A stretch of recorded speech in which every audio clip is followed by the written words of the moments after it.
Good morning. So today we're going to be talking about the master key system. Again, we're going to be on chapter 10. This is the book that Think and Grow Rich was basically built around.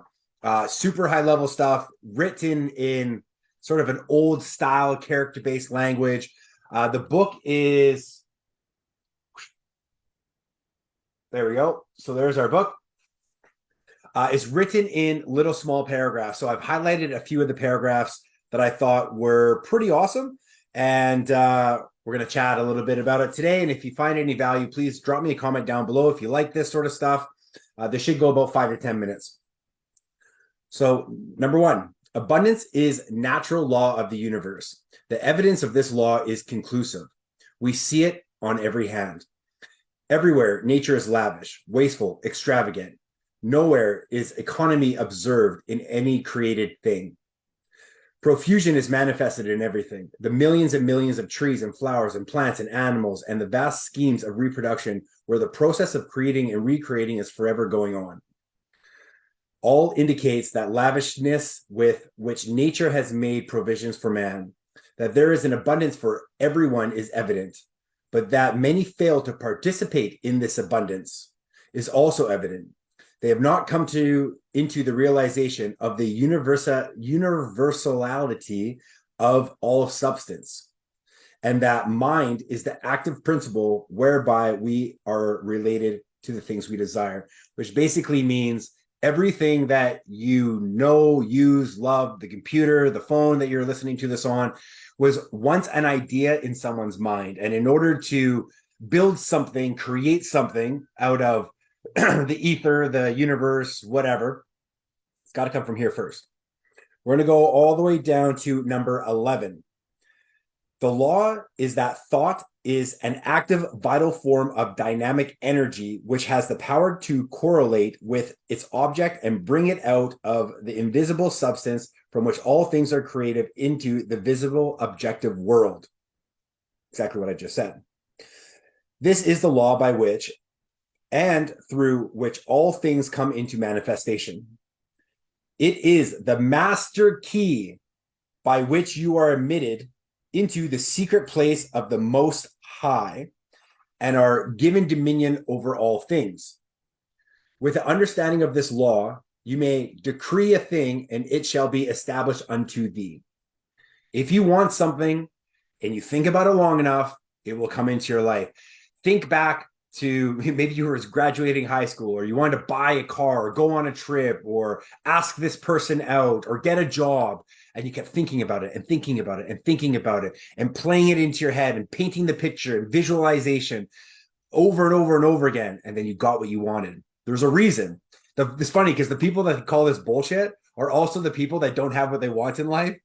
And so 7 years ago, when I was first introduced to this, I remember talking to my mentor Balaj, and I was like, hey man, what do I do? Like, I'm a 6A, I'm killing it in this business, but like, where's my $10,000, $20,000 months? He's like, all right, man, you got to visualize. I'm like, okay, cool. But like, what do I do?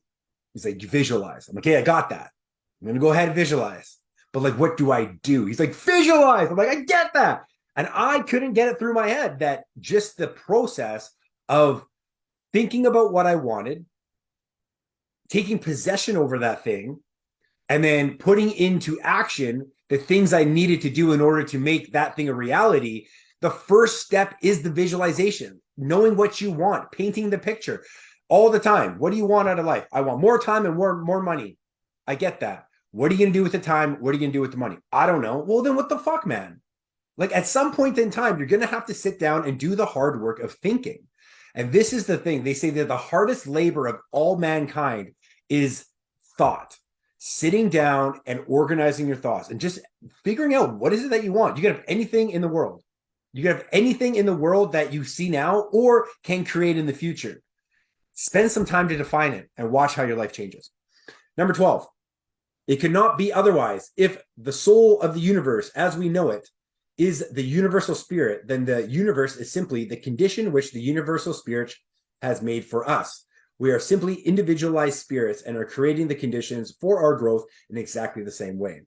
Number 13, this creative power depends on our recognition of the potential power of spirit, or mind and must not be confused with evolution. Creation is the calling into existence of that which does not exist in the objective world. Evolution is simply the unfolding of potentialities involved in other things which already exist. Down to number 16. We know that the laws governing electricity have been formulated in such a way that this invisible power can be controlled and used for our benefit and comfort in thousands of ways. We know that the messages are carried out around the world, that ponderous machines does its bidding, that it now illuminates practically the whole world. But we know too that if we consciously or ignorantly violate this law by touching a live wire, when it is not properly insulated, the result will be unpleasant and possibly disastrous. A lack of understanding of the laws governing this invisible world has the same results, and many are suffering the consequences all the time. Electricity, you can't see it, you know it's there if you get zapped. Same thing happens with spirit, the ether, the universal potential, whatever you want to call it. If you understand the process, it's going to work for your benefit. If you don't understand the process, or you think it's too good to be true, or if I can't see it, it doesn't exist, which was my mentality back in the day, which is ridiculous. Because like, I was like some stupid 20-year-old kid, and I'm like, if I don't understand it, it doesn't exist. It's like, bro, you're so far behind, you think you're first. That's where I started, by the way. Number 17, it has been explained that the law of causation depends upon polarity. A circuit must be formed. This circuit cannot be formed unless we operate in harmony with the law. How shall we operate in harmony with the law unless we know what the law is? How shall we know what the law is? By study and by observation. Thinking, thought process, awareness, consciousness, thinking for yourself. Get rid of your distractions. Stop listening to your dad. Stop listening to your friends you wouldn't trade bank accounts with. Stop talking and listening to the people that are cutting you down and telling you that everything's a scam and a scheme.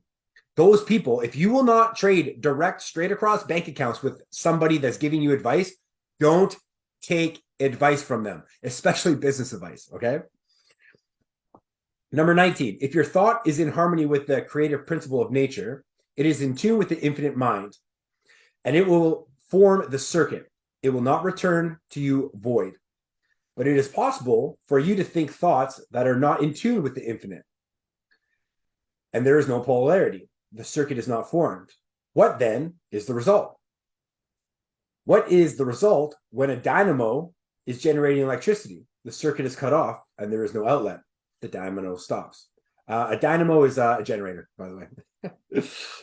Number 20, this will be exactly the same with you. If you entertain thoughts which are not in accordance with the infinite and cannot therefore be polarized, there is no circuit.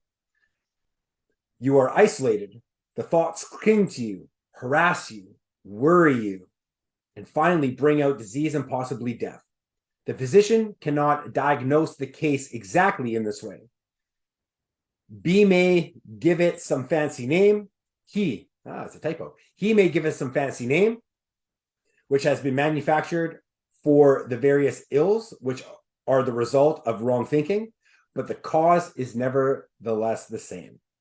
Number 22, wisdom, strength, courage, and all the harmonious conditions are the results of power that we have seen that all power is from within. Likewise, every lack, limitation, adverse circumstance is the result of weakness. And weakness is simply absence of power. It comes from nowhere. It is nothing. The remedy then is simply to develop power. And this is accomplished in exactly the same manner that all power is developed. By exercise, by repetition, by deciding you're going to do it, finding a coach, getting after it, doing the thing, getting your results, making changes, and doing it again. The tenacity, the discipline to do something over and over again and practice, you will create power. This exercise consists of making an application of your knowledge. Knowledge will not apply itself. You must make the application. Abundance will not come to you out of the sky, neither will it drop into your lap. But a conscious realization of the law of attraction and the intention to bring into operation the certain, definite, and specific purpose and then will to carry out this purpose will bring about the materialization of your desire by the natural law of transference. If you're in business, it will increase and develop along regular channels. Possibly new or unusual channels of distribution will be opened.